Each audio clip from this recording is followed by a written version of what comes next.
ਗਿਆਨ ਧਿਆਨ ਕਿਛ ਕਰਮ ਨਾ ਜਾਣਾ, ਸਾਰ ਨਾ ਜਾਣਾ ਤੇਰੀ। ਸਭ ਤੇ ਵੱਡਾ ਸਤਿਗੁਰ ਨਾਨਕ, ਜਿਨ ਕਲ ਰਾਖੀ ਮੇਰੀ। ਸਭ ਤੇ ਵੱਡਾ ਸਤਿਗੁਰ ਨਾਨਕ, ਜਿਨ ਕਲ ਰਾਖੀ ਮੇਰੀ। ਜੇਤਾ ਸਮੁੰਦ ਸਾਗਰ ਨੀਰ ਭਰਿਆ, ਤੇਤੇ ਔਗਨ ਹਮਾਰੇ। ਦਇਆ ਕਰੋ ਕਿਛ ਮੇਰੇ ਉਪਾਵਹੁ, ਡੁੱਬਦੇ ਪੱਥਰ ਤਾਰੇ। ਜੁਗਹੁ ਜੋਗਾ ਟਲ, ਚਵਰ ਛਤਰ ਤਖਤ ਦੇ ਮਾਲਕ, ਧੰਨ ਧੰਨ ਸਾਹਿਬ ਸ੍ਰੀ ਗੁਰੂ ਗ੍ਰੰਥ ਸਾਹਿਬ ਮਹਾਰਾਜ ਜੀ ਦੀ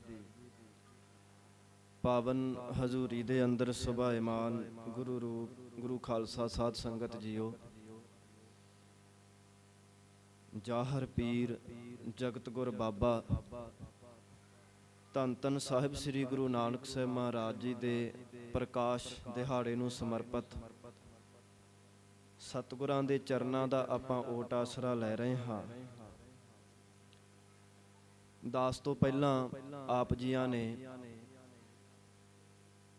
ਸ਼ਾਗਿਰਦੇ ਗੁਰੂ ਨਾਨਕ ਜਥੇਬੰਦੀ ਦੇ ਅਧੀਨ ਚੱਲ ਰਹੀ ਭਾਈ ਸੱਤਾ ਬਲਵੰਡ ਗੁਰਮਤਿ ਸੰਗੀਤ ਅਕੈਡਮੀ ਦੇ ਵਿਦਿਆਰਥੀਆਂ ਪਾਸੋਂ ਅੰਮ੍ਰਿਤ ਭਿੰਨਾ ਰਸ ਭਿੰਨਾ ਕੀਰਤਨ ਸਰਵਣ ਕੀਤਾ ਹੈ। ਉਪਰੰਤ ਸਤਿਕਾਰਯੋਗ ਇਸ ਪਾਵਨ ਗੁਰਦੁਆਰਾ ਸਾਹਿਬ ਦੇ ਹਜ਼ੂਰੀ ਰਾਗੀ ਔਰ ਇਸ ਸੰਗੀਤ ਅਕੈਡਮੀ ਦੇ ਉਸਤਾਦ ਜੀ ਭਾਈ ਸਾਹਿਬ ਭਾਈ ਗੁਰਜੰਟ ਸਿੰਘ ਜੀ, ਉਹਨਾਂ ਦੇ ਪਾਸੋਂ ਆਪ ਜੀ ਨੇ ਰਸ ਭਿੰਨਾ ਕੀਰਤਨ ਸਰਵਣ ਕੀਤਾ ਹੈ। ਜ਼ਿਆਦਾ ਸਮਾਂ ਆਪ ਜੀ ਦਾ ਨਹੀਂ ਲੈਣਾ, ਬਸ ਕੁਝ ਕੁ ਸਮੇਂ ਦੇ ਵਿੱਚ ਆਪ ਜੀ ਦੇ ਨਾਲ ਫਤਿਹ ਵਿੱਚ ਸਾਂਝ ਪਾ ਦਿਆਂਗਾ। ਪਰ ਗੁਰੂ ਨਾਨਕ ਸਾਹਿਬ ਜੀ ਦੇ ਸੰਬੰਧ ਵਿੱਚ ਕੁਝ ਕੁ ਜ਼ਰੂਰੀ ਬੇਨਤੀਆਂ ਆਪ ਜੀ ਦੇ ਚਰਨਾਂ ਤੇ ਕਰਨੀਆਂ ਹਨ ਸਤ ਸੰਗਤ। ਤੋਂ ਆਓ ਜਿੰਨੇ ਵੀ ਆਪਾਂ ਜੁੜੇ ਹਾਂ, ਬੜੀ ਪਿਆਰੀ ਫਤਿਹ ਸਤਿਗੁਰਾਂ ਨੇ ਬਖਸ਼ੀ ਹੈ। ਆਓ ਸਾਰੇ ਹਾਜ਼ਰੀ ਭਰੀਏ ਜੀ। ਵਾਹਿਗੁਰੂ ਜੀ ਕਾ ਖਾਲਸਾ, ਵਾਹਿਗੁਰੂ ਜੀ ਕੀ ਫਤਿਹ। ਭਾਈ ਸਾਹਿਬ ਭਾਈ ਗੁਰਦਾਸ ਜੀ ਦਾ ਬੜਾ ਪਿਆਰਾ ਬਚਨ ਹੈ। ਸਤਿਗੁਰ ਨਾਨਕ ਪ੍ਰਗਟਿਆ, ਮਿਟੀ ਧੁੰਦ ਜਗ ਚਾਨਣ ਹੋਆ। ਜਿਉਂ ਕਰ ਸੂਰਜ ਨਿਕਲਿਆ, ਤਾਰੇ ਛਪੇ ਅੰਧੇਰ ਪਲੋਆ।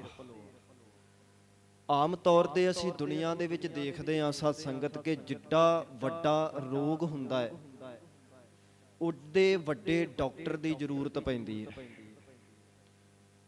ਬਾਂਹ ਤੇ ਥੋੜੀ ਜਿਹੀ ਝਰੀਟ ਵੀ ਵੱਜੀ ਹੋਵੇ, ਅਸੀਂ ਘਰ ਦੇ ਵਿੱਚ ਪਏ ਫਸਟ ਏਡ ਬਾਕਸ ਤੋਂ ਹੀ ਸਾਰ ਲੈਂਦੇ ਹਾਂ ਵੀ ਇੰਨੇ ਨਾਲ ਹੀ ਸਰ ਜਾਊਗਾ। ਥੋੜਾ ਬਹੁਤ ਬੁਖਾਰ ਚੜ ਜਾਵੇ ਤੇ ਘਰ ਦੇ ਵਿੱਚ ਪਈ ਦਵਾਈ ਖਾ ਕੇ ਹੀ ਸਾਰ ਲਿਆ ਜਾਂਦਾ ਹੈ। ਰੋਗ ਥੋੜਾ ਜਿਹਾ ਵੱਡਾ ਹੋਵੇ ਤੇ ਫਿਰ ਕਲੋਨੀ ਦੇ ਵਿੱਚ ਜਿਹੜਾ ਕਲੀਨਿਕ ਖੁੱਲ੍ਹਾ ਹੈ, ਕਲੋਨੀ ਦੇ ਵਿੱਚ ਜਿਹੜਾ ਡਾਕਟਰ ਹੈ ਕੋਈ, ਉਹਦੇ ਕੋਲ ਜਾ ਕੇ ਅਸੀਂ ਆਪਣਾ ਰੋਗ ਦੱਸਦੇ ਹਾਂ ਔਰ ਇਲਾਜ ਕਰਾਉਂਦੇ ਹਾਂ। ਰੋਗ ਥੋੜਾ ਹੋਰ ਵੱਡਾ ਹੋ ਜਾਵੇ, ਫਿਰ ਸ਼ਹਿਰ ਦੇ ਵਧੀਆ ਤੋਂ ਵਧੀਆ ਡਾਕਟਰ ਕੋਲ ਜਾਇਆ ਜਾਂਦਾ ਹੈ। ਪਰ ਕਈ ਵਾਰੀ ਐਸਾ ਬਿਰਤਾਂਤ ਵਰਤ ਜਾਂਦਾ ਵੀ ਰੋਗ ਏਡਾ ਵੱਡਾ ਹੋ ਜਾਂਦਾ ਹੈ ਕਿ ਜਦੋਂ ਹਰ ਜ਼ਬਾਨ ਇੱਕੋ ਹੀ ਗੱਲ ਕਹਿ ਉੱਠਦੀ ਆ ਵੀ ਦੁਨੀਆ ਦੇ ਸਭ ਤੋਂ ਵਧੀਆ ਡਾਕਟਰ ਕੋਲ ਜਾਣਾ ਪੈਣਾ ਤਾਂ ਹੀ ਬਚ ਸਕੋਗੇ। ਵੱਡੀਆਂ ਵੱਡੀਆਂ ਬਿਮਾਰੀਆਂ ਹੋ ਜਾਂਦੀਆਂ, ਕੈਂਸਰ ਵਰਗੇ ਰੋਗ ਹੋ ਜਾਂਦੇ ਆ, ਉਦੋਂ ਫਿਰ ਕਲੋਨੀ ਦੇ ਡਾਕਟਰ ਨਾਲ ਗੱਲ ਨਹੀਂ ਬਣਦੀ, ਉਦੋਂ ਦੁਨੀਆ ਦਾ ਸਭ ਤੋਂ ਵਧੀਆ ਡਾਕਟਰ ਲੱਭੀਦਾ।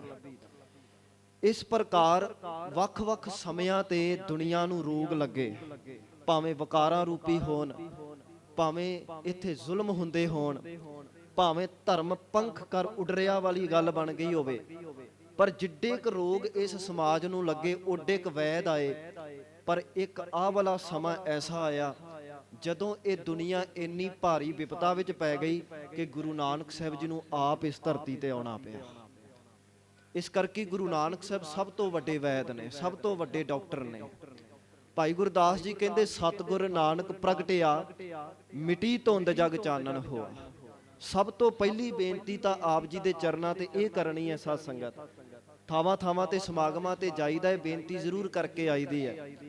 ਆ ਪਿੱਛੇ ਜੇ 3 ਦਿਨਾਂ ਸਮਾਗਮ ਇੱਕ ਨਗਰ ਦੇ ਵਿੱਚ ਰੱਖਿਆ, ਉੱਥੇ ਵੀ ਦਾਸ ਨੇ ਬੇਨਤੀ ਕੀਤੀ ਸੀ ਵੀ ਜਦੋਂ ਵੀ ਗੁਰੂ ਨਾਨਕ ਸਾਹਿਬ ਮਹਾਰਾਜ ਜੀ ਦਾ ਪ੍ਰਕਾਸ਼ ਦਿਹਾੜਾ ਮਨਾਉਣਾ ਹੈ, ਕਦੀ ਵੀ ਆਪਣੀ ਜ਼ੁਬਾਨ ਤੋਂ ਇਹ ਬੋਲ ਕੇ ਨਹੀਂ ਕਹਿਣਾ ਵੀ ਅੱਜ ਗੁਰੂ ਨਾਨਕ ਸਾਹਿਬ ਜੀ ਦਾ ਜਨਮ ਦਿਨ ਹੈ। ਕਿਉਂਕਿ ਗੁਰਬਾਣੀ ਹੋਵੇ, ਭਾਈ ਗੁਰਦਾਸ ਜੀ ਦੇ ਬਚਨ ਹੋਣ, ਭਾਈ ਨੰਦ ਲਾਲ ਸਾਹਿਬ ਜੀ ਦੇ ਬਚਨ ਹੋਣ, ਕਿਤੇ ਵੀ ਇਹ ਗੱਲ ਨਹੀਂ ਲਿਖੀ ਕਿ ਗੁਰੂ ਨਾਨਕ ਸਾਹਿਬ ਜੀ ਦਾ ਜਨਮ ਹੋਇਆ। ਜਨਮ ਸਾਡਾ ਹੁੰਦਾ ਹੈ ਤੇ ਜਿਹੜਾ ਜੰਮਦਾ ਹੈ ਉਹਨੂੰ ਮਰਨਾ ਵੀ ਪੈਂਦਾ ਹੈ। ਗੁਰੂ ਨਾਨਕ ਸਾਹਿਬ ਜੀ ਨਾ ਜੰਮੇ ਹਨ ਨਾ ਮਰੇ ਹਨ, ਗੁਰੂ ਨਾਨਕ ਸਾਹਿਬ ਜੀ ਪ੍ਰਗਟ ਹੋਏ ਹਨ ਔਰ ਅੱਜ ਵੀ ਸਾਡੇ 'ਚ ਮੌਜੂਦ ਨੇ। ਤਾਂ ਕਰਕੇ ਭਾਈ ਗੁਰਦਾਸ ਜੀ ਨੇ ਬਚਨ ਕੀਤਾ, ਸਤਿਗੁਰ ਨਾਨਕ ਪ੍ਰਗਟਿਆ। ਗੁਰੂ ਨਾਨਕ ਸਾਹਿਬ ਪ੍ਰਗਟ ਹੋਏ ਨੇ ਤੇ ਜਦੋਂ ਗੁਰੂ ਨਾਨਕ ਸਾਹਿਬ ਪ੍ਰਗਟ ਹੋਏ ਉਦੋਂ ਫਿਰ ਮਿਟੀ ਧੁੰਦ ਜਗ ਚਾਨਣ ਹੋਆ। ਜਿਉਂ ਕਰ ਸੂਰਜ ਨਿਕਲਿਆ, ਤਾਰੇ ਛਪੇ ਅੰਧੇਰ ਪਲੋਆ। ਇਹ ਹੁਣ ਧੁੰਦ ਮਿਟੀ ਕਿਵੇਂ, ਇਹ ਹਨੇਰਾ ਦੂਰ ਕਿਵੇਂ ਹੋਇਆ, ਉਸ ਬਾਬਤ ਮੈਂ ਸਿਰਫ ਗੁਰੂ ਸਾਹਿਬ ਜੀ ਨੇ ਜੋ 3 ਸੰਦੇਸ਼ ਪੂਰੇ ਜਗਤ ਨੂੰ ਦਿੱਤੇ ਆ, ਉਹ ਤੁਹਾਡੇ ਸਨਮੁਖ ਸੰਖੇਪ ਰੂਪ ਦੇ ਵਿੱਚ ਰੱਖਣੇ ਚਾਹੁੰਦਾ ਸਾਧ ਸੰਗਤ। ਗੁਰੂ ਨਾਨਕ ਸਾਹਿਬ ਜੀ ਦੇ 3 ਉਪਦੇਸ਼ ਜੋ ਪੂਰੀ ਖਲਕਤ ਨੂੰ ਹਨ, ਤੁਸੀਂ ਭਲੀ ਭਾਂਤ ਜਾਣਦੇ ਹੋ। ਮਹਾਰਾਜ ਦਾ ਪਹਿਲਾ ਸੰਦੇਸ਼ ਹੈ ਕਿ ਸਿੱਖ ਕਦੀ ਵੀ ਵਿਰਕਤ ਨਹੀਂ ਹੋਏਗਾ, ਬੈਰਾਗੀ ਨਹੀਂ ਹੋਏਗਾ, ਇਹ ਕਿਰਤੀ ਹੋ ਕੇ ਬੈਰਾਗੀ ਹੋਏਗਾ। ਕਿਰਤ ਵੀ ਕਰਨੀ ਹੈ ਤੇ ਕਿਰਤ ਕਰਦਿਆਂ ਇਹ ਧਰਮ ਕਮਾਵੇ। ਕਦੀ ਗੁਰੂ ਨਾਨਕ ਸਾਹਿਬ ਏਮਨਾਬਾਦ ਦੀ ਧਰਤੀ ਤੇ ਜਾਂਦੇ ਆ, ਭਾਈ ਲਾਲੋ ਜੀ ਦੇ ਘਰ ਰੁਕਦੇ ਆ ਤੇ ਉਸ ਵਕਤ ਉੱਥੋਂ ਜਾਣ ਲੱਗਿਆ ਜੇ ਕਿਤੇ ਭਾਈ ਲਾਲੋ ਨੂੰ ਅਸੀਸ ਦਿੰਦੇ ਨੇ, ਕਦੀ ਬਾਬੇ ਨਾਨਕ ਨੇ ਲਾਲੋ ਨੂੰ ਇਹ ਅਸੀਸ ਨਹੀਂ ਦਿੱਤੀ ਕਿ ਲਾਲੋ ਤੂੰ ਤੇਰੀ ਉਮਰਾਂ ਵੱਡੀਆਂ ਹੋਣ। ਆਮ ਤੌਰ ਤੇ ਅਸੀਂ ਬਜ਼ੁਰਗਾਂ ਨੂੰ ਵੇਖਦੇ ਹਾਂ, ਜਦੋਂ ਵੀ ਮੁਖ ਤੋਂ ਅਸੀਸ ਨਿਕਲਦੀ ਹੈ ਇਹੀ ਨਿਕਲਦੀ ਹੈ ਕਿ ਉਮਰ ਵੱਡੀ ਹੋਵੇ, ਜੁਗ ਜੁਗ ਜੀਵੋ। ਪਰ ਹੈਰਾਨੀ ਦੀ ਗੱਲ, ਜਦੋਂ ਅਸੀਂ ਇਤਿਹਾਸ ਪੜ੍ਹਦੇ ਹਾਂ, ਬਾਬੇ ਨਾਨਕ ਦੇ ਮੁਖ ਤੋਂ ਵੀ ਅਸੀਸ ਨਿਕਲੀ। ਜੇ ਕਿਤੇ ਅਸੀਸ ਉੱਜੜ ਜਾਣ ਦੀ ਦਿੰਦੇ ਆ, ਅੱਜ ਲਾਲੋ ਨੂੰ ਵੀ ਇਹ ਅਸੀਸ ਦਿੰਦੇ ਆ ਕਿ ਲਾਲੋ ਤੂੰ ਸਦਾ ਕਿਰਤ ਕਰਦਾ ਰਹਿ ਔਰ ਕਿਰਤ ਕਰਦਿਆਂ ਤੈਨੂੰ ਕਰਤਾਰ ਚੇਤੇ ਆਵੇ।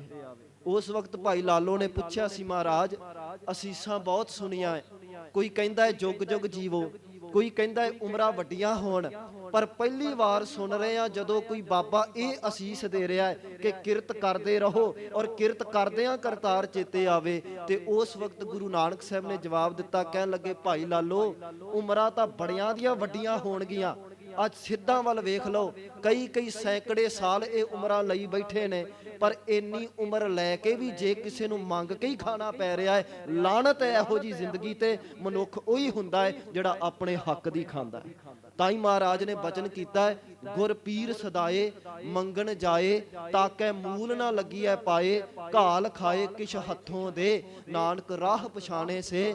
ਮਹਾਰਾਜ ਕਹਿੰਦੇ ਜ਼ਿੰਦਗੀ ਦਾ ਧਰਮ ਦਾ ਸਹੀ ਰਾਹ ਲੱਭਦਾ ਹੀ ਉਹ ਹੈ ਜਿਹੜਾ ਆਪ ਹੱਕ ਦੀ ਖਾਂਦਾ ਹੈ, ਕਿਰਤ ਕਰਕੇ ਫਿਰ ਦੂਜਿਆਂ ਨੂੰ ਵੰਡਣਾ ਜਾਣਦਾ। ਇਸੇ ਕਰਕੇ ਗੁਰਬਾਣੀ ਵਿੱਚ ਇਹ ਗੱਲ ਕਹੀ ਹੈ, ਗ੍ਰਹਿ ਸੋਭਾ ਜਾ ਕੈ ਰੇ ਨਾਹੇ, ਆਵਤ ਪਈਆ ਖੂਦੇ ਜਾਹੇ। ਜਿਹਦੇ ਘਰ ਧਨ ਦੌਲਤ ਦੀ ਸੋਭਾ ਨਹੀਂ, ਮਹਾਰਾਜ ਕਹਿੰਦੇ ਉਹਦੇ ਘਰੋਂ ਤਾਂ ਮਹਿਮਾਨ ਵੀ ਭੁੱਖੇ ਮੁੜ ਜਾਂਦੇ ਆ। ਤੇ ਕੀ ਕਰਨਾ ਇਹੋ ਜਿਹੇ ਧਰਮੀਆਂ ਤੋਂ, ਕੀ ਕਰਨਾ ਇਹੋ ਜਿਹੇ ਧਰਮੀਆਂ ਤੋਂ ਜਿਹੜਾ ਕਿਸੇ ਨੂੰ ਵੰਡ ਹੀ ਨਹੀਂ ਸਕਦਾ, ਕੀ ਕਰਨਾ ਇਹੋ ਜਿਹੇ ਧਰਮੀਆਂ ਤੋਂ ਜਿਹੜਾ ਖੁਦ ਪਕਾ ਕੇ ਨਹੀਂ ਖਾ ਸਕਦਾ। ਇਸ ਕਰਕੇ ਮਹਾਰਾਜ ਨੇ ਪਹਿਲਾ ਸੰਦੇਸ਼ ਹੀ ਕਿਰਤ ਕਰੋ ਦਾ ਦਿੱਤਾ। ਪਰ ਇਸ ਤੋਂ ਨਾਲ ਇਹ ਵੀ ਗੱਲ ਬੜੀ ਜ਼ਰੂਰੀ ਹੈ ਸਾਧ ਸੰਗਤ, ਮਹਾਰਾਜ ਕਹਿੰਦੇ ਜਿੱਥੇ ਇੱਕ ਮਨੁੱਖ ਨੇ ਕਿਰਤ ਕਰਨੀ ਹੈ ਉੱਥੇ ਨੇ ਵਾਹਿਗੁਰੂ ਦੇ ਨਾਮ ਦੇ ਨਾਲ ਵੀ ਜ਼ਰੂਰ ਜੁੜਨਾ ਤੇ ਕਿਰਤ ਕਰਦਿਆਂ ਜੁੜਨਾ। ਮੰਦਰ ਏਕ ਦੁਆਰ 10 ਜਾ ਕੇ, ਗਊ ਚਰਾਵਣ ਛਾਡੀ ਵਾਲੇ, 5 ਕੋਸ ਪਰ ਗਊ ਚਰਾਵਤ, ਚੀਤ ਸੋ ਬਛਰਾ ਰਾਖੀ ਵਾਲੇ। ਜਿਵੇਂ ਇੱਕ ਮਾਂ ਵਿਹੜੇ ਵਿੱਚ ਕੰਮ ਕਰ ਰਹੀ ਹੈ, ਪਰ ਕੰਮ ਕਰਦਿਆਂ ਵੀ ਇੱਕ ਮਾਂ ਦਾ ਧਿਆਨ ਪੰਘੂੜੇ 'ਚ ਪਏ ਬੱਚੇ ਵੱਲ ਹੀ ਰਹਿੰਦਾ ਹੈ। ਮਹਾਰਾਜ ਕਹਿੰਦੇ ਇਸੇ ਤਰ੍ਹਾਂ ਤੇਰੇ ਹੱਥ ਕਿਰਤ ਕਰਦੇ ਰਹਿਣ। ਤੂੰ ਹੋ ਸਕਦਾ ਹੈ ਕੱਪੜੇ ਸਿਉਣ ਦਾ ਕੰਮ ਕਰਦਾ ਹੋਵੇਂ, ਹੋ ਸਕਦਾ ਤੂੰ ਡਰਾਈਵਰੀ ਦਾ ਕੰਮ ਕਰਦਾ ਹੋਵੇਂ, ਹੋ ਸਕਦਾ ਤੂੰ ਖੇਤੀਬਾੜੀ ਦਾ ਕੰਮ ਕਰਦਾ ਹੋਵੇਂ, ਹੋ ਸਕਦਾ ਤੂੰ ਦਫ਼ਤਰ ਵਿੱਚ ਬੈਠਾ ਹੋਵੇਂ, ਕੰਮ ਕੋਈ ਵੀ ਕਰਦਾ ਹੋਵੇਂ, ਪਰ ਮਹਾਰਾਜ ਕਹਿੰਦੇ ਕਿਰਤ ਕਰਦਿਆਂ ਤੇਰੇ ਚਿੱਤ ਵਿੱਚ ਵਾਹਿਗੁਰੂ ਵਸਣਾ ਚਾਹੀਦਾ। ਤੇ ਕਿੰਨਾ ਕੁ ਯਾਦ ਕਰਨਾ ਚਾਹੀਦਾ, ਕਿੰਨਾ ਕੁ ਨਾਮ ਜਪਣਾ ਚਾਹੀਦਾ। ਗੁਰੂ ਨਾਨਕ ਸਾਹਿਬ ਛੋਟੀ ਜੀ ਉਮਰ ਦੇ ਆਪਣੇ ਕਮਰੇ ਵਿੱਚ ਬੈਠੇ ਆ, ਥੱਲੇ ਚਾਦਰ ਵਿਛਾ ਕੇ, ਅੱਧੀ ਰਾਤ ਹੋ ਗਈ ਹੈ ਤੇ ਗੁਰੂ ਨਾਨਕ ਸਾਹਿਬ ਜੀ ਪਰਮਾਤਮਾ ਦੀ ਯਾਦ ਵਿੱਚ ਜੁੜੇ ਨੇ। ਉਸ ਵਕਤ ਫਿਰ ਆਪ ਜੀ ਦੇ ਸਤਿਕਾਰਯੋਗ ਮਾਤਾ ਤ੍ਰਿਪਤਾ ਜੀ ਨੇ ਇਸ ਛੋਟੇ ਜਿਹੇ ਬਾਲਕ ਨੂੰ, ਉਮਰ ਕਿਉਂਕਿ ਛੋਟੀ ਹੈ ਨਾ ਸਾਧ ਸੰਗਤ, ਗੁਰੂ ਨਾਨਕ ਸਾਹਿਬ ਤੋਂ ਉਸ ਵਕਤ ਸਵਾਲ ਪੁੱਛਿਆ। ਕਹਿਣ ਲੱਗੇ ਵੀ ਨਾਨਕ ਬੇਟਾ, ਮੈਂ ਦੇਖਦੀ ਹਾਂ ਹਰ ਵਕਤ ਤੇਰੇ ਮੁਖ ਤੋਂ ਵਾਹਿਗੁਰੂ ਵਾਹਿਗੁਰੂ ਨਿਕਲਦਾ ਹੈ, ਕੋਈ ਨੇਮ ਬਣਾ।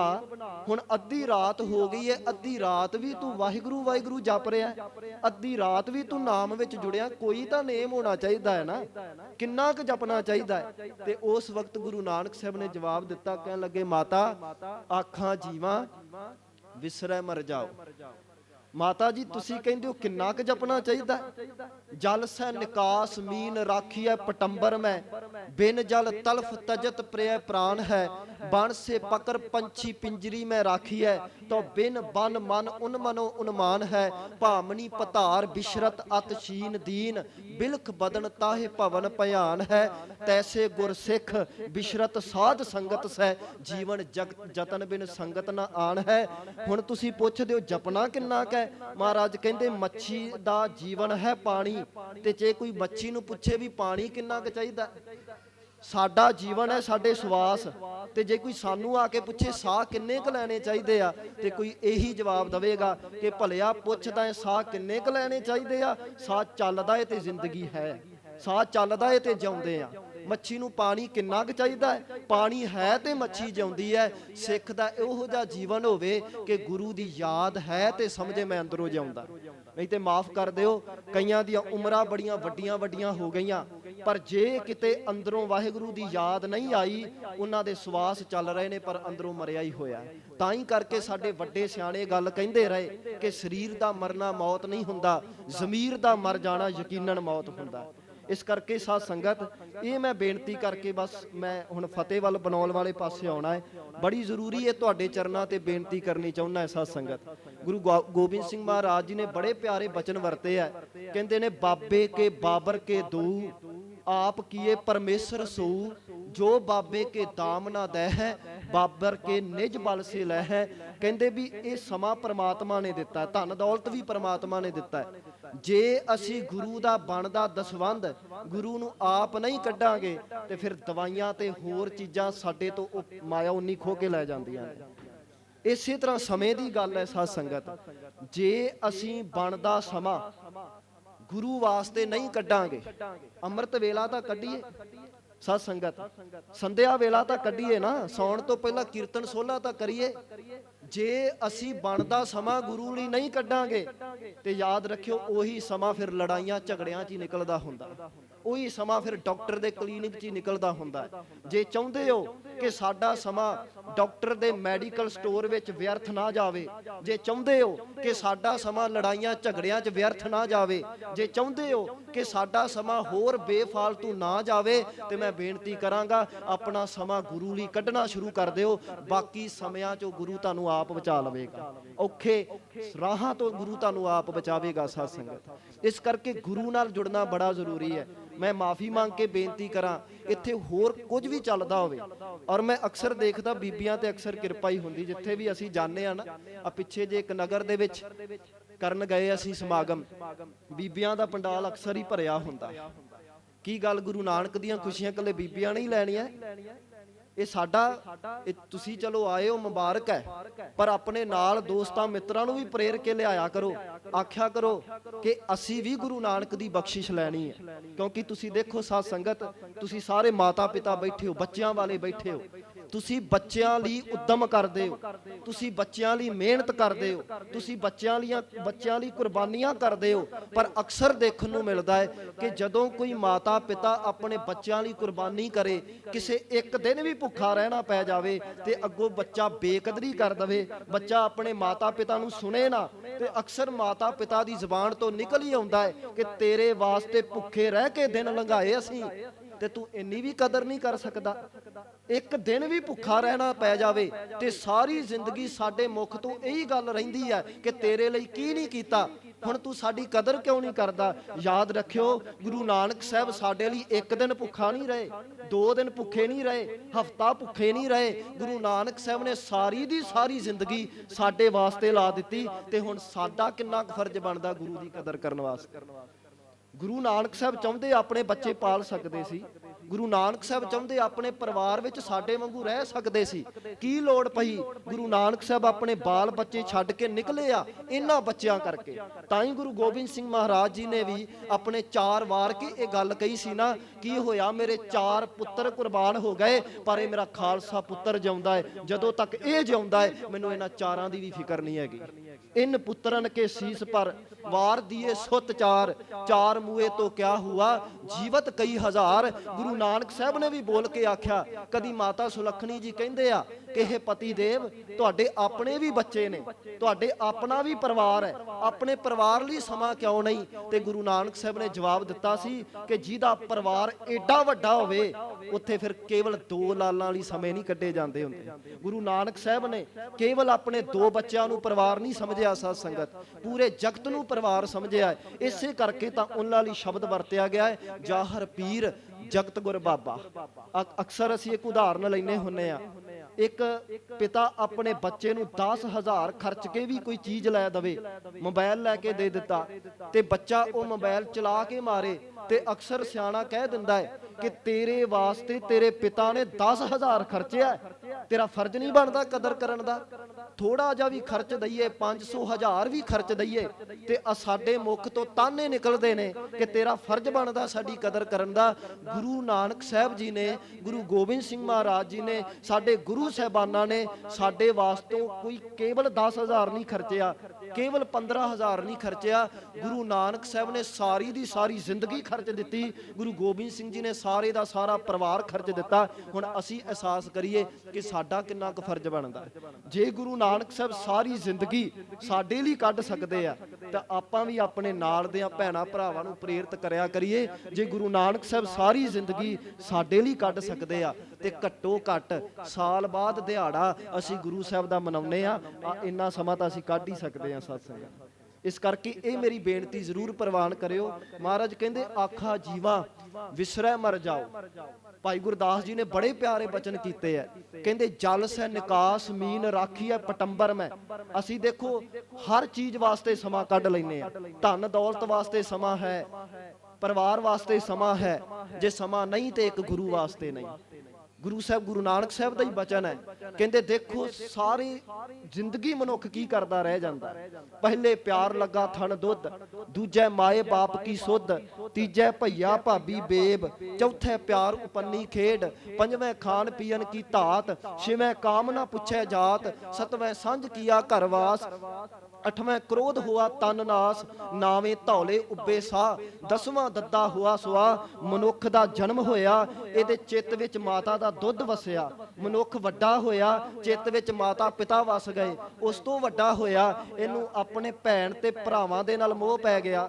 ਉਸ ਤੋਂ ਵੱਡਾ ਹੋਇਆ, ਦੋਸਤਾਂ ਤੇ ਮਿੱਤਰਾਂ ਦੇ ਨਾਲ ਸਾਂਝ ਪੈ ਗਈ। ਉਸ ਤੋਂ ਵੱਡਾ ਹੋਇਆ, ਇਹਦੇ ਅੰਦਰ ਕਾਮ ਆ ਗਿਆ, ਵਿਆਹ ਕਰਾਇਆ, ਇਸਤਰੀ ਨਾਲ ਮੋਹ ਪੈ ਗਿਆ, ਫਿਰ ਬੱਚਿਆਂ ਨਾਲ ਮੋਹ ਪਿਆ, ਪਦਾਰਥਾਂ ਨਾਲ ਮੋਹ ਪਿਆ, ਨੌਕਰੀ ਨਾਲ ਮੋਹ ਪਿਆ। ਸਾਰੀ ਜ਼ਿੰਦਗੀ ਸਭ ਕੁਝ ਚੇਤੇ ਰਿਹਾ, ਪਦਾਰਥ ਚੇਤੇ ਰਹੇ, ਪਰਿਵਾਰ ਚੇਤੇ ਰਿਹਾ। ਜੇ ਕੁਝ ਨਹੀਂ ਚੇਤੇ ਕੀਤਾ ਤੇ ਇੱਕ ਪਰਮਾਤਮਾ ਨੂੰ ਚੇਤੇ ਨਹੀਂ ਕੀਤਾ। ਮਹਾਰਾਜ ਕਹਿੰਦੇ ਫਿਰ ਇਹੋ ਜਿਹਾ ਮਨੁੱਖ ਜਦੋਂ ਬਜ਼ੁਰਗ ਹੁੰਦਾ ਹੈ, ਉਹਦੇ ਸਰੀਰ ਦੇ ਵਿੱਚੋਂ ਸਵਾਸ ਨਿਕਲਦੇ ਆ। ਜਿਹੜਾ ਮਨੁੱਖ ਸਾਰੀ ਜ਼ਿੰਦਗੀ ਪਦਾਰਥਾਂ ਦੇ ਨਾਲ ਚੁੱਤ ਜੋੜੀ ਬੈਠਾ ਰਿਹਾ, ਅੱਜ ਬੁੱਢਾ ਹੋਇਆ, ਜਾਨ ਨਿਕਲੀ ਤੇ ਉਹੀ ਪਰਿਵਾਰ 4 ਜਾਣੇ ਮੋਢਾ ਲਾ ਕੇ ਇਹਨੂੰ ਸਿਵਿਆਂ 'ਚ ਸੁੱਟ ਕੇ ਆ ਜਾਂਦੇ ਨੇ। ਸਾਰੀ ਜ਼ਿੰਦਗੀ ਖੱਟਿਆ ਤੇ ਖੱਟਿਆ ਕੀ ਇਹਨੇ। ਇਸ ਕਰਕੇ ਮਹਾਰਾਜ ਕਹਿੰਦੇ ਭਲਾ ਹੁੰਦਾ ਜੇ ਕਿਤੇ ਸਤ ਸੰਗਤ ਲਈ ਸਮਾਂ ਕੱਢ ਲੈਂਦਾ। ਕਦੀ ਗੁਰੂ ਨਾਨਕ ਸਾਹਿਬ ਜੀ ਇੱਕ ਨਗਰ ਵਿੱਚ ਗਏ, ਉੱਥੇ ਕਬਰਸਤਾਨ ਦੇ ਵਿੱਚ ਜਦੋਂ ਰੁਕੇ ਨਾ ਸਾਧ ਸੰਗਤ, ਨਾਲ ਭਾਈ ਮਰਦਾਨਾ ਜੀ ਨੇ, ਤੇ ਉਸ ਕਬਰਸਤਾਨ ਦੇ ਵਿੱਚ ਜਿੰਨੀਆਂ ਕਬਰਾਂ ਬਣੀਆਂ ਹੋਈਆਂ, ਤੁਸੀਂ ਜਾਣਦੇ ਹੋਵੋ ਕਿ ਮੁਸਲਮਾਨ ਵੀਰ ਤੇ ਈਸਾਈ ਵੀਰ, ਇਹਨਾਂ ਦੇ ਪਰਿਵਾਰਾਂ ਦੇ ਵਿੱਚ ਜਦੋਂ ਕੋਈ ਚਲਾਣਾ ਕਰਦਾ ਉਹ ਕਬਰਾਂ ਦੇ ਵਿੱਚ ਦਫਨਾਉਂਦੇ ਆ। ਤੇ ਉਹਨਾਂ ਨੂੰ ਦਫਨਾਉਣ ਤੋਂ ਬਾਅਦ ਫਿਰ ਉਹਨਾਂ ਦੀ ਡਿਟੇਲ ਵੀ ਲਿਖੀ ਜਾਂਦੀ ਹੈ ਕਿ ਇਹ ਮਨੁੱਖ ਇੰਨੀ ਤਰੀਕ ਨੂੰ ਜਨਮਿਆ ਸੀ, ਇੰਨੀ ਤਰੀਕ ਨੂੰ ਮਰ ਗਿਆ, ਇੰਨੇ ਸਾਲ ਜ਼ਿੰਦਗੀ ਜਿਉਂ ਕੇ ਗਿਆ। ਪਰ ਹੈਰਾਨੀ ਦੀ ਗੱਲ, ਅੱਜ ਜਿਸ ਨਗਰ ਦੇ ਵਿੱਚ ਗੁਰੂ ਨਾਨਕ ਸਾਹਿਬ ਗਏ, ਉੱਥੇ ਕਿਸੇ ਦੀ ਉਮਰ ਲਿਖੀ ਸੀ ਵੀ ਇਹ 6 ਮਹੀਨੇ ਜ਼ਿੰਦਗੀ ਜਿਉਂ ਕੇ ਗਿਆ, ਕਿਸੇ ਦੀ ਉਮਰ ਲਿਖੀ ਸੀ ਵੀ ਇਹ ਸਾਲ ਜ਼ਿੰਦਗੀ ਜਿਉਂ ਕੇ ਗਿਆ, ਕਿਸੇ ਦੀ 1.5 ਸਾਲ ਲਿਖੀ ਸੀ। ਪਰ ਕਮਾਲ ਦੀ ਗੱਲ, ਕਿਸੇ ਦੀ ਉਮਰ ਇਹ ਨਹੀਂ ਸੀ ਲਿਖੀ ਵੀ ਕੋਈ 60 ਸਾਲ ਜਾਂ 70 ਸਾਲ ਜਿਉਂ ਕੇ ਗਿਆ। ਭਾਈ ਮਰਦਾਨੇ ਨੇ ਪੁੱਛ ਲਿਆ, ਕਹਿਣ ਲੱਗੇ ਪਾਤਸ਼ਾਹ ਕੋਈ 70 ਸਾਲ ਜਿਉਂ ਕੇ ਜਾਂਦਾ ਹੈ, ਠੀਕ ਹੈ, ਕੋਈ ਬਚਪਨ 'ਚ ਵੀ ਮਰਦਾ ਹੋਵੇਗਾ, ਪਰ ਇਸ ਨਗਰ ਦੇ ਵਿੱਚ ਹਰ ਕਿਸੇ ਦੀ ਉਮਰ 6 ਮਹੀਨੇ, ਸਾਲ, 1.5 ਸਾਲ ਲਿਖੀ ਹੈ, ਕਿ ਇੱਥੇ ਕੋਈ 70 ਸਾਲ ਜਿਉਂ ਕੇ ਨਹੀਂ ਜਾਂਦਾ। ਉਸ ਵਕਤ ਗੁਰੂ ਨਾਨਕ ਸਾਹਿਬ ਕਹਿੰਦੇ ਚਲੋ ਫਿਰ ਇਸ ਪਿੰਡ ਦੇ ਬਜ਼ੁਰਗਾਂ ਪਾਸੋਂ ਪੁੱਛਦੇ ਆ। ਪਿੰਡ ਦੇ ਬਜ਼ੁਰਗਾਂ ਕੋਲ ਗਏ, ਭਾਈ ਮਰਦਾਨਾ ਜੀ ਨੇ ਉਹੀ ਸਵਾਲ ਪੁੱਛਿਆ ਤੇ ਪਿੰਡ ਦੇ ਬਜ਼ੁਰਗਾਂ ਨੇ ਜਵਾਬ ਦਿੱਤਾ। ਕਹਿਣ ਲੱਗੇ ਪਾਤਸ਼ਾਹ ਇਸ ਨਗਰ ਦੇ ਵਿੱਚ ਤੁਹਾਡੇ ਵਰਗਾ ਕੋਈ ਫਕੀਰ ਆਇਆ ਸੀ ਤੇ ਉਹਨਾਂ ਨੇ ਇਹ ਗੱਲ ਦੱਸੀ ਸੀ, ਜ਼ਿੰਦਗੀ ਉਹੀ ਅਸਲ ਹੈ ਜਿਹੜੀ ਜ਼ਿੰਦਗੀ ਪਰਮਾਤਮਾ ਦੀ ਬੰਦਗੀ ਵਿੱਚ ਜਿਉਈ ਜਾਂਦੀ ਹੈ, ਬਾਕੀ ਦੀ ਜ਼ਿੰਦਗੀ ਜ਼ਿੰਦਗੀ ਨਹੀਂ ਹੁੰਦੀ। ਕਹਿੰਦੇ ਇੱਥੇ 70 ਸਾਲ ਵੀ ਕੋਈ ਜਿਉਂ ਕੇ ਗਿਆ ਹੈ, 80 ਸਾਲ ਵੀ ਕੋਈ ਜਿਉਂ ਕੇ ਗਿਆ ਹੈ, ਪਰ 80 ਸਾਲਾਂ ਦੇ ਵਿੱਚ ਜੇ ਉਹਨੇ ਕੇਵਲ 1 ਸਾਲ ਸਤ ਸੰਗਤ ਲਈ ਕੱਢਿਆ, ਉਹੀ ਅਸਲ ਜ਼ਿੰਦਗੀ ਅਸੀਂ ਮੰਨੀ ਹੈ, ਬਾਕੀ ਦੀ ਜ਼ਿੰਦਗੀ ਨੂੰ ਅਸੀਂ ਜ਼ਿੰਦਗੀ ਨਹੀਂ ਮੰਨਿਆ। ਇਸ ਕਰਕੇ ਸਾਧ ਸੰਗਤ ਇਹ ਗੱਲ ਸਾਡੇ ਹਿਰਦੇ ਵਿੱਚ ਘਰ ਘਰ ਜਾਵੇ ਕਿ ਸਾਡੀ ਅਸਲ ਜ਼ਿੰਦਗੀ ਉਹੀ ਹੈ ਜਿਹੜਾ ਅਸੀਂ ਵਾਹਿਗੁਰੂ ਦੀ ਯਾਦ ਵਿੱਚ ਬਤੀਤ ਕਰਦੇ ਹਾਂ। ਭਾਈ ਗੁਰਦਾਸ ਜੀ ਕਹਿੰਦੇ ਆ, ਜਲ ਸੇ ਨਿਕਾਸ ਮੀਨ ਰਾਖੀ ਹੈ ਪਟੰਬਰ ਮੈਂ, ਬਿਨ ਜਲ ਤਲਫ ਤਜਤ ਪ੍ਰਿਯ ਪ੍ਰਾਨ ਹੈ। ਪਾਣੀ ਤੋਂ ਵਿਛੜ ਕੇ ਮੱਛੀ ਸੋਹਣੇ ਪਦਾਰਥਾਂ ਵਿੱਚ ਵੀ ਰਹੇ, ਉਹਨੂੰ ਰੇਸ਼ਮ ਦੇ ਕੱਪੜਿਆਂ 'ਚ ਵਲੇਟ ਕੇ ਰੱਖੋ, ਪਰ ਪਾਣੀ ਤੋਂ ਵਿਛੜ ਕੇ ਮੱਛੀ ਰੇਸ਼ਮ ਦੇ ਕੱਪੜਿਆਂ 'ਚ ਰਹਿ ਕੇ ਵੀ ਮਾਰੀ ਜਾਂਦੀ ਹੈ, ਜਿਉਂਦੀ ਨਹੀਂ ਰਹਿ ਸਕਦੀ। ਇੱਧਰ ਧਿਆਨ ਰੱਖੋ ਸਾਧ ਸੰਗਤ। ਇਸੇ ਤਰ੍ਹਾਂ ਕਹਿੰਦੇ ਨੇ, ਇੱਕ ਜੰਗਲ ਦੇ ਵਿੱਚੋਂ ਫੜ ਕੇ ਪੰਛੀ ਨੂੰ ਪਿੰਜਰੇ 'ਚ ਕੈਦ ਕਰ ਦਿਓ, ਸੋਹਣੇ ਪਦਾਰਥ ਦਿਓ, ਸੋਹਣੇ ਖਾਣ ਵਾਲੀਆਂ ਚੀਜ਼ਾਂ ਦਿਓ, ਪਰ ਸੋਹਣੇ ਪਦਾਰਥ ਲੈ ਕੇ ਵੀ ਪੰਛੀ ਜੰਗਲ ਤੋਂ ਵਿਛੜ ਕੇ ਉਦਾਸ ਹੀ ਰਹਿੰਦਾ ਹੈ। ਇਸੇ ਪ੍ਰਕਾਰ ਪਤਨੀ ਨੇ ਲੱਖਾਂ ਰੁਪਈਆਂ ਦੇ ਗਹਿਣੇ ਪਾਏ ਹੋਣ, ਪਰ ਪਤੀ ਤੋਂ ਬਿਨਾ ਪਤਨੀ ਨੂੰ ਉਹ ਗਹਿਣੇ ਵੀ ਚੁੱਭਦੇ ਨੇ। ਇਸੇ ਤਰ੍ਹਾਂ ਮਨੁੱਖ ਕੋਲ ਜਿੰਨੇ ਮਰਜ਼ੀ ਪਦਾਰਥ ਹੋਣ, ਬਾਜ ਗੁਰੂ ਡੁੱਬਾ ਜਗ ਸਾਰਾ, ਗੁਰੂ ਤੋਂ ਬਿਨਾ ਮਨੁੱਖ ਡੁੱਬਦਾ ਹੀ ਹੈ ਸਾਧ ਸੰਗਤ, ਕਦੀ ਤਰ ਨਹੀਂ ਸਕਦਾ। ਇਸ ਕਰਕੇ ਸਾਧ ਸੰਗਤ ਅਸੀਂ ਗੁਰੂ ਨਾਨਕ ਸਾਹਿਬ ਨੂੰ ਯਾਦ ਕਰ ਰਹੇ ਹਾਂ। ਜੇ ਅਸੀਂ ਹੋਰਾਂ ਚੀਜ਼ਾਂ ਲਈ ਸਮਾਂ ਕੱਢ ਸਕਦੇ ਹਾਂ, ਔਰ ਨਾਲ ਇਹ ਵੀ ਬੇਨਤੀ ਕਰਾਂ ਸਾਧ ਸੰਗਤ, ਦੇਖੋ ਭਾਈ ਸਾਹਿਬ ਜੀ ਕੀਰਤਨ ਕਰ ਰਹੇ ਆ ਤੇ ਵਾਰੀ-ਵਾਰੀ ਇਹ ਗੱਲ ਆਖੀ ਜਾਂਦੀ ਹੈ ਕਿ ਭਾਈ ਨਾਲ ਗਾਓ, ਨਾਲ ਗਾਓ। ਅਸੀਂ ਕਦੀ ਸ਼ਰਮ ਨਹੀਂ ਕਰਨੀ ਸਾਧ ਸੰਗਤ। ਅਸੀਂ ਹੋਰਾਂ ਚੀਜ਼ਾਂ ਤੋਂ ਜੇ ਸ਼ਰਮ ਕਰਨੀ ਹੈ, ਨਹਿ ਵਿਲੰਬ ਧਰਮੰ ਵਿਲੰਬ ਪਾਪੰ ਦ੍ਰਿੜੰਤ ਨਾਮੰ ਤਜੰਤ ਲੋਭੰ ਸਰਣ ਸੰਤੰ ਕਿਲ ਬਿਖ ਨਾਸੰ ਪ੍ਰਾਪਤੰ ਧਰਮ ਲਖਿਆਨ। ਜੇ ਸ਼ਰਮ ਕਰਨੀ ਹੈ ਉਹ ਫਿਰ ਮਾੜੇ ਕੰਮਾਂ ਤੋਂ ਕਰੋ, ਸ਼ਰਮ ਕਰਨੀ ਹੈ ਗੰਦੇ ਗੀਤ ਸੁਣਨ ਤੋਂ ਕਰੋ, ਜੇ ਸ਼ਰਮ ਕਰਨੀ ਹੈ ਗਲਤ ਨਾਟਕ ਵੇਖਣ ਤੋਂ ਕਰੋ, ਪਰ ਗੁਰੂ ਦਾ ਜਸ ਗਾਉਣ ਲੱਗਿਆਂ ਕਦੀ ਸ਼ਰਮ ਨਾ ਕਰਿਆ ਕਰੋ, ਕਿਉਂਕਿ ਇਹੀ ਤਾਂ ਅਸਲ ਚੀਜ਼ ਹੈ ਸਾਧ ਸੰਗਤ, ਇਹੀ ਤਾਂ ਅਸਲ ਜ਼ਿੰਦਗੀ ਹੈ। ਸਤਿਗੁਰਾਂ ਨੇ ਰਹਿਮਤ ਕੀਤੀ। ਸਿਰਫ 1-2 ਬੇਨਤੀਆਂ ਕਰਕੇ ਮੈਂ ਫਤਿਹ ਬੁਲਾਉਣੀ ਸਾਧ ਸੰਗਤ, ਕਿਉਂਕਿ ਮੈਂ ਤਾਂ ਪਹਿਲਾਂ ਹੀ ਬੁਲਾਉਣੀ ਸੀ, ਭਾਈ ਸਾਹਿਬ ਉਹਨਾਂ ਦਾ ਹੁਕਮ ਆਇਆ ਵੀ 1 ਵਜੇ ਤੱਕ ਸਮਾਂ ਲਾ ਦਿਓ। ਤੋ ਇਸ ਕਰਕੇ ਹੁਣ ਆਖਰ ਤੇ ਮੈਂ ਇੱਕ ਬੇਨਤੀ ਕਰਨੀ ਆ। ਸਾਹਮਣੇ ਤੁਸੀਂ ਬੱਚਿਆਂ ਨੂੰ ਦੇਖ ਰਹੇ ਹੋ, ਇਹ ਅਸੀਂ ਦੇਖੋ ਇਹਨਾਂ ਨੂੰ ਸਾਹਮਣੇ ਤਾਂ ਬਿਠਾਇਆ ਕਿਉਂਕਿ ਉਹਨਾਂ ਪ੍ਰਚਾਰ ਸਾਡੇ ਬੋਲ ਨਹੀਂ ਕਰਦੇ ਜਿੰਨਾ ਪ੍ਰਚਾਰ ਸਿੱਖਾਂ ਦਾ ਕਿਰਦਾਰ ਕਰਦਾ। ਸਿੱਖਾਂ ਦਾ ਕਿਰਦਾਰ ਅਸਲੀ ਪ੍ਰਚਾਰ ਕਰਦਾ ਹੈ। ਬੋਲ ਤਾਂ ਫਿੱਕੇ ਪੈ ਜਾਂਦੇ ਜੇ ਕਿਰਦਾਰ ਨਾ ਹੋਵੇ। ਇਸ ਕਰਕੇ ਕਿਰਦਾਰ ਵੱਡੀ ਗੱਲ ਹੈ। ਗੁਰੂ ਸਾਹਿਬ ਨੇ ਕਿਰਪਾ ਕੀਤੀ ਇਹਨਾਂ ਬੱਚਿਆਂ ਤੇ।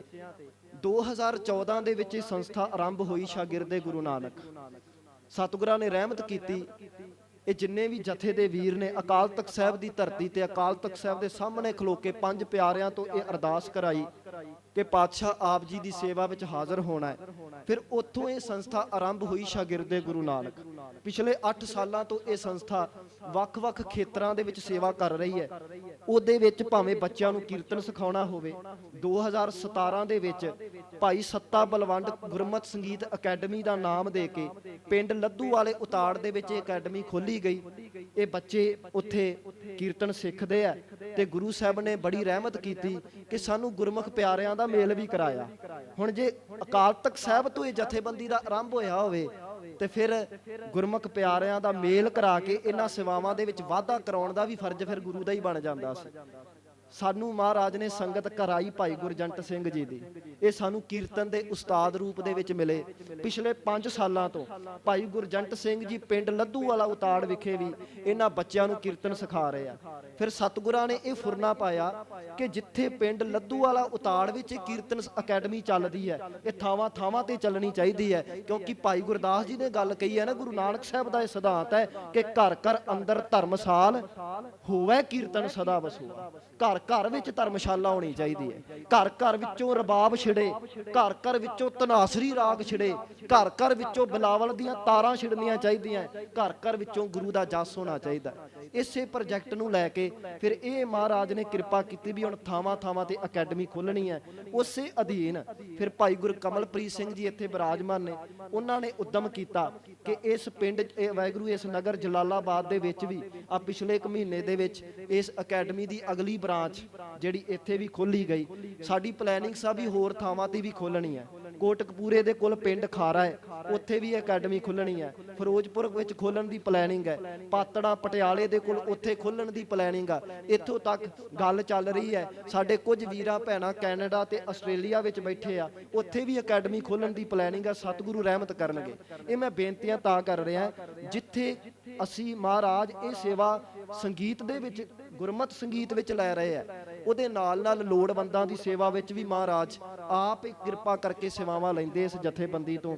ਭਾਵੇਂ ਉਹ ਕੋਈ ਕੈਂਸਰ ਦਾ ਮਰੀਜ਼ ਹੋਵੇ, ਪਿਛਲੇ ਦਿਨੀ ਇੱਕ ਕੈਂਸਰ ਦਾ ਮਰੀਜ਼ ਆਇਆ, ਉਹਦੇ ਵਿੱਚ ਮਹਾਰਾਜ ਨੇ ਯੋਗਦਾਨ ਪਵਾਇਆ। ਜਾਂ ਕਿਸੇ ਨੂੰ ਹੱਥੀਂ ਸੇਵਾ ਕਰਾਉਣ ਵਿੱਚ ਵੀ ਕਈ ਐਸੇ ਵੀ ਲੋੜਵੰਦ ਆਏ ਜਿਨ੍ਹਾਂ ਦੇ ਮਾਤਾ ਪਿਤਾ ਨਹੀਂ ਸਾਂਭਦੇ। ਅੱਜ ਹੀ ਸਾਨੂੰ ਇੱਕ ਫੋਨ ਕਾਲ ਆਈ ਇੱਕ ਬੱਚੀ ਦੀ, ਉਹਨਾਂ ਨੇ ਫੋਨ ਕੀਤਾ ਕਿ ਮੇਰੇ ਭਰਾ ਸਾਡੀ ਮਾਂ ਨੂੰ ਨਹੀਂ ਸਾਂਭਦੇ। ਤੁਸੀਂ ਦੇਖੋ ਸਾਡੀ ਤਰਾਸਦੀ ਮਨਾਉਂਦੇ ਗੁਰੂ ਨਾਨਕ ਨੂੰ ਆ, ਪਰ ਅਸੀਂ ਸਟੈਂਡ ਕਿੱਥੇ ਕਰਦੇ ਪਏ ਹਾਂ। ਉਹਨਾਂ ਦਾ ਫੋਨ ਆਇਆ, ਕਹਿੰਦੇ ਸਾਡੇ ਭਰਾ ਇਸ ਮਾਂ ਨੂੰ ਸਾਂਭਦੇ ਨਹੀਂ ਤੇ ਤੁਸੀਂ ਹੈਰਾਨ ਹੋਵੋਗੇ ਉਸ ਮਾਂ ਦਾ ਹੱਥ ਟੁੱਟ ਚੁੱਕਾ ਹੈ ਤੇ ਉਹਨਾਂ ਪੁੱਤਰਾਂ ਨੇ ਇੰਨਾ ਵੀ ਧਈਆ ਨਹੀਂ ਕੀਤਾ ਵੀ ਉਹ ਮਾਂ ਦਾ ਉੱਥੇ ਪਲਸਤਰ ਹੀ ਲਵਾ ਸਕੇ। ਉਹ ਇੰਜ ਹੀ ਲਮਕ ਰਿਹਾ। ਉਹ ਵੀਡੀਓ ਸਾਡੇ ਤੱਕ ਪਹੁੰਚੀ। ਇਸ ਸਮਾਗਮ ਤੋਂ ਬਾਅਦ ਇਸ ਜਥੇ ਨੇ ਉੱਥੇ ਹੀ ਉਹਨਾਂ ਦੀ ਸੇਵਾ ਵਿੱਚ ਪਹੁੰਚਣਾ। ਕਿੰਨੇ ਦਿਨਾਂ ਤੋਂ ਇਸ਼ਨਾਨ ਨਹੀਂ ਕੀਤਾ। ਫਿਰ ਇਹ ਜਥਾ ਆਪਣੇ ਹੱਥੀ ਉਹਨਾਂ ਨੂੰ ਇਸ਼ਨਾਨ ਵੀ ਕਰਾਉਂਦਾ, ਕਿਉਂਕਿ ਭੈਣਾਂ ਵੀ ਹੈਗੀਆਂ ਨੇ। ਜੇ ਕਿਤੇ ਮਾਈ ਹੋਵੇ ਭੈਣਾਂ ਇਸ਼ਨਾਨ ਕਰਾਉਂਦੀਆਂ, ਕੋਈ ਬਜ਼ੁਰਗ ਹੋਰ ਵੀਰ ਹੋਵੇ ਉਹਨਾਂ ਦੇ ਇਸ਼ਨਾਨ ਫਿਰ ਸਾਡੇ ਵੀਰ ਕਰਾ ਦਿੰਦੇ ਆ।